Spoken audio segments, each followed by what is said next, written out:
Hello and welcome back to the channel. In today's video I want to run through exactly how I was able to save for my first time house deposit, how that looked 5 years ago, and I will do an update of how this looks today, so hopefully you can follow along if this is something that you're looking to do. So let's go.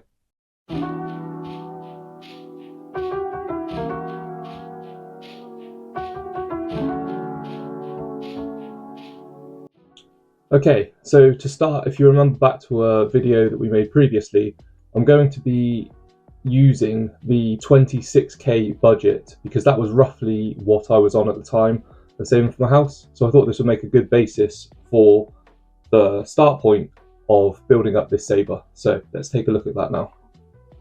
So yeah, if you remember back, we've got this net amount. I'm using today's tax rates because I'm not going to jump back because it's kind of redundant at this point.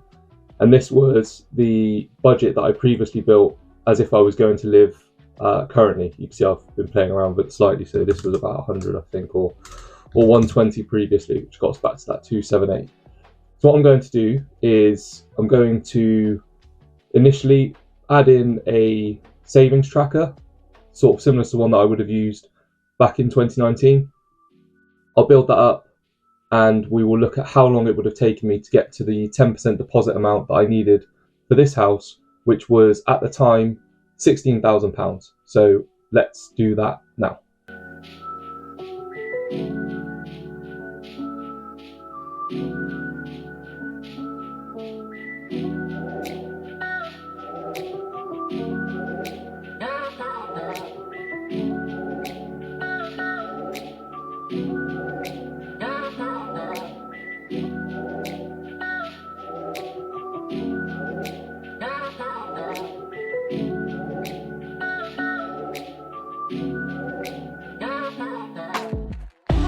Okay, so hopefully this kind of makes sense as to what we're looking at. So what I've put in is effectively on the left hand side, I used a help to buy ISA. This was previously a government scheme which I believe has now ended and had been replaced. So in a moment I'll show you what that looks like going forward. But at the time that I was saving, a help to buy ISA, effectively you could pay in £200 a month up to the value of I think was £3,000 at the time, and the government will pay you 25% on top towards the value of your first house, if that's what you use the savings account for. So this was quite a good tool to get some free money from the government.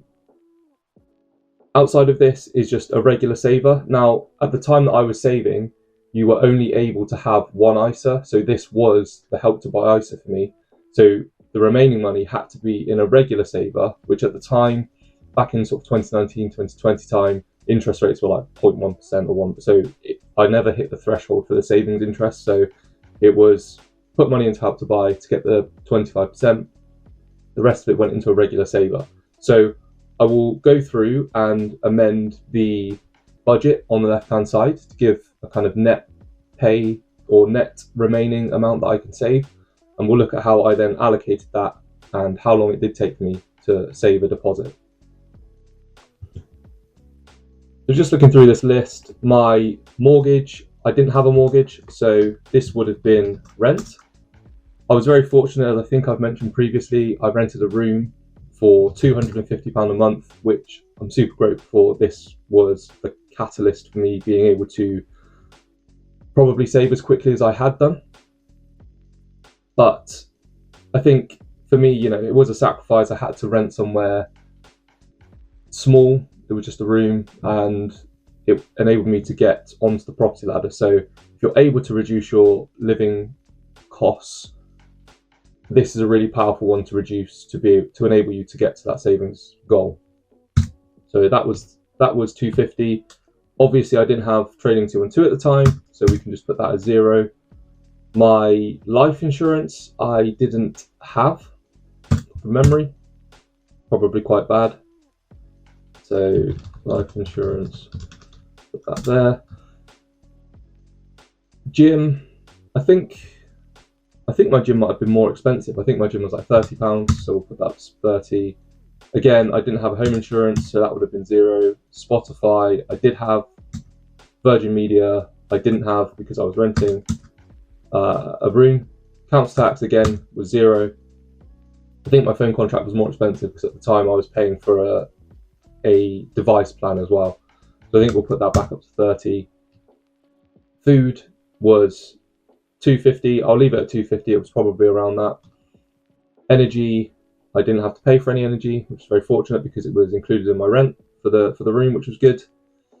And transport, I probably was paying a bit more on this because I had to move further from work. So in a month, I probably was spending around 250-ish on petrol and bits and pieces like that. So let's say it's around there.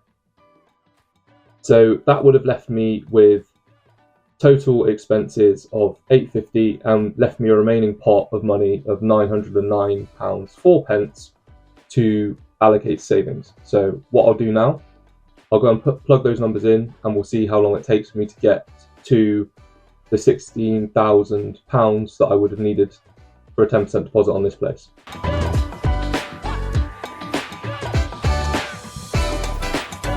Okay, so as we can see from that first year, I think I averaged around £600 per month. I can't necessarily remember exactly, and I don't really want to go back through all my statements and things. It was around £800 a month I was able to save at this time. So I'm going to put that in as a rough guide for now. So as you can see, after the first year of saving, with that 20% government help of £600, I was able to get up to about £10,000 after my first year of saving. And to be honest with you, at this point is when I started to look for properties. So don't necessarily be afraid to start looking around at what you can afford, what sort of price there are before you've got the savings deposit fully up together. Initially, I looked at a flat, which was a leasehold property. I've got a previous video out about my views on leasehold. It's in my buying and renting video, but I've got a view on that between leasehold versus freehold.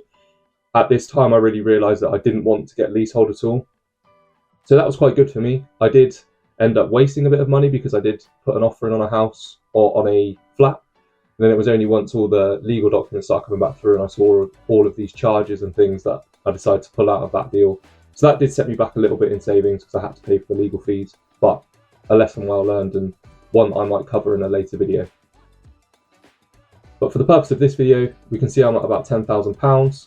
So what I will now do is, I believe it took me around 18 months. So let's add in a further 6 months and we'll see where that gets us.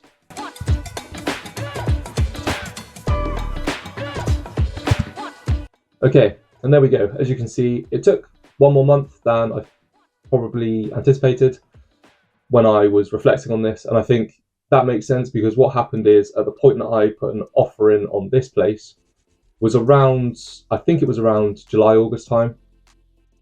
Obviously then you've still got all of the buying process, like you have to go through all of the searches with the council, get a solicitor, blah, blah, blah, blah, blah. So that took until November to actually complete. So in reality, what happened is, even though this was the number I was aiming for, I still was able to save for another few months. Let's say I was able to save up to October before I actually completed. So I was able to get to around 18,700, which makes sense because on reflection, I did have a couple of thousand left in the bank after I bought the house, which probably were these couple of months where I was still continuing to save while the purchase was going through. For the purpose of this video, we'll get rid of that and just say it takes 19 months to get to the £16,000 that I needed. Those eagle-eyed viewers of you will realise actually what I could have saved would have been, if I put it in here, it would have been the 909 times 17. And if we remove the government amount, because obviously that's having an impact, so I could have potentially saved, sorry, it's not 17, is it? It's 19 months. So I could have saved 17,271, and actually what we did save was 16,150, and that is with the government help. So So let's go lost saving, and let's do that plus that minus that. So actually what we're looking at here is I lost £2,000 over that period, which is unallocated here. And that kind of makes sense. I think, you know, when you're looking at things like this, you might have like car breakdowns, you might want to go on a holiday, bits and pieces like that. I'm not going to do a fully comprehensive detailed budget, but that makes sense. I probably did have one, I think I had one holiday before I completed on this. We went on like a family holiday to Greece. So some of that money would have been there. And then car repairs and things like that that come out would have probably come out of that pot as well. So not horrific. And as you've seen from some of my previous videos, if you do a detailed planner, you can plan and map out for these points that might come up. Okay, so now we've got this as to what I did do and how it did take me around 18, 19 months to get to that point. How does that actually differ to now? And is it actually feasible to use this planner in 2025? So what I'm going to do is I'm just going to create a copy of this.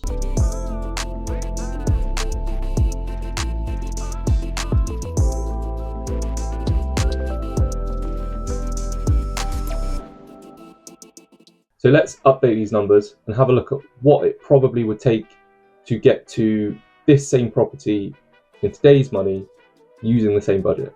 Let's have a look.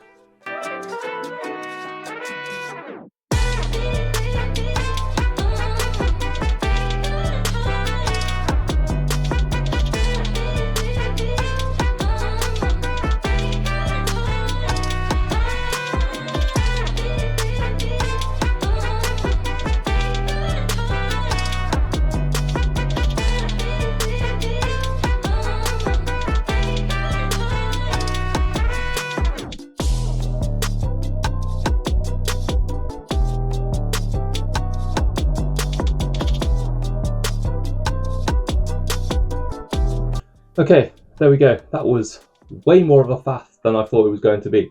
So as you can see from this, what I've done is my house roughly, I don't actually know this for sure, but I think my house price now compared to previously is around 210,000. That's just how much inflation has increased the house price since I bought it 5 years ago, which is tremendous. It's ridiculous. I don't think we'll see a price increase like that again, but it's baked into where we are in the economy now, and I think for the purpose of this video, I want to factor that in to make sure that it's as accurate as it can be, so it's actually useful. I think a lot of these people look back, and I'm very fortunate. I'm not denying that I am, and I need to recognise that when I give these sort of, or put these sort of videos out and just show how it would be done today. So that is something you're willing to factor in when looking at this.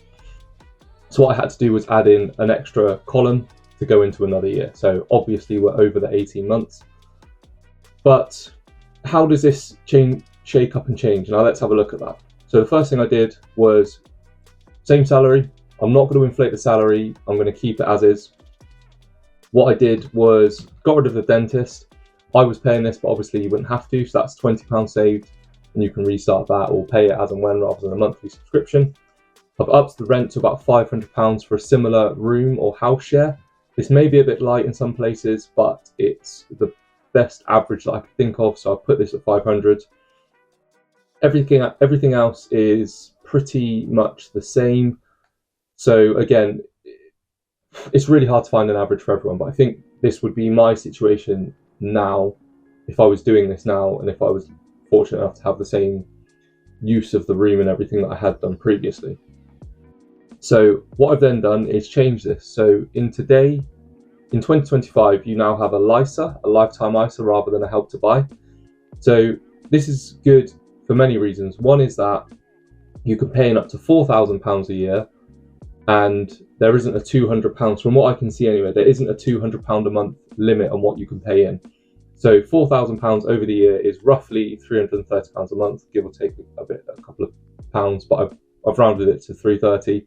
So if I was doing this now, I would absolutely max out as much as I can, 330 in there every month to get up to the £4,000, which would then give me over this, how long we've worked it out to be, which is 25 27 months would give me £2,227.50 from the government, which is great. I've then done a similar thing here, which is on the right. You can actually now use more than one ISA over a year. You have a £20,000 limit across as many ISA products as you want, which is awesome, because back when I did it, you could only have one ISA, so I had to use a regular saver. So what I would do, if this was me, I would open up an ISA. I think you can get one around 4%. I've done an average. I know the Trading 212 one I mentioned is 4.9%, so we'll go 4%.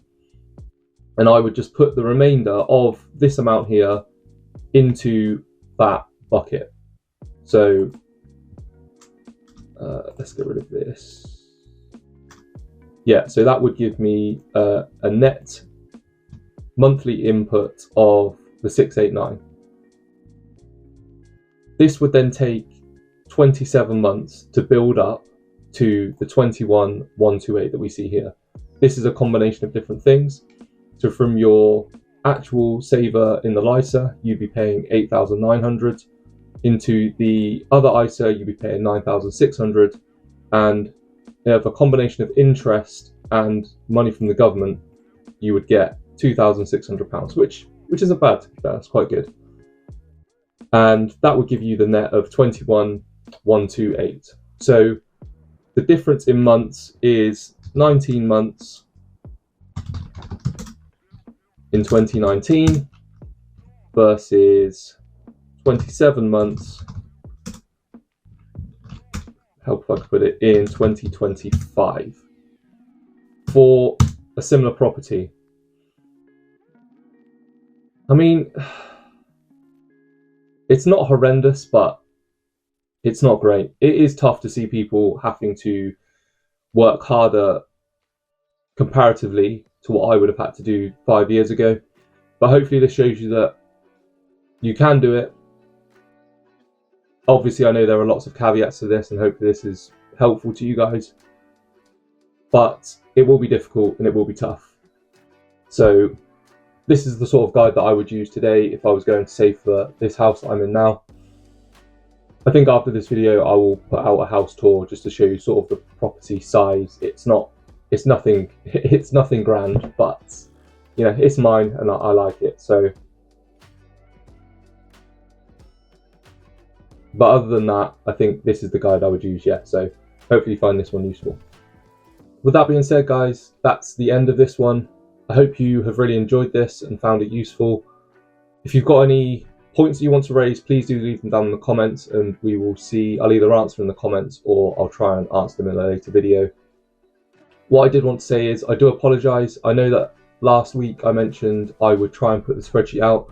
I'm going to be really, really honest. Working in finance this time of year has been super busy for me at work at the moment. I've had to work a couple of weekends just to get the year end closed and bits and pieces like that. So I've tried to reply to you all in the comments as best I can. I will try to look at how I can share some of these tools and things with you in future. I know some of you have reached out on my Instagram and I haven't got back to messaging you. I'm so sorry. I literally just haven't had the time to sit down and think about how to put this all together and package it up.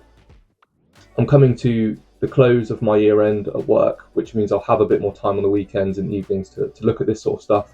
And I absolutely will try and do that. And it's one of my goals in 2025 is to be able to connect with you guys more easily than just in the comment section, and provide more value than just the one video that I get to edit, because putting together these videos does take time, so it doesn't help you guys in the moment when you do have these questions. So I think I'll try and be a bit more active on my Instagram as well. That'll probably be the easiest place, because it'll be a live current feed where I can put smaller little videos out and bits and pieces like that. So if you want a bit more contact, I think go over to my Instagram. I too will also go over to my Instagram and actually start trying to use it. But I appreciate your patience, and hopefully you understand that it's a short-term thing, and in the next month or so I should have a bit more time to look at this sort of stuff. With that being said, thank you all so much for your continued support on the channel. It's tremendous to see. I do love seeing all the engagement, all the conversations we're having are great. Conversations we're having with each other are great. And I just hope we can continue driving this forwards in 2025. So thank you again. But for now, thank you all so much for watching, and I'll see you in the next one. Bye bye.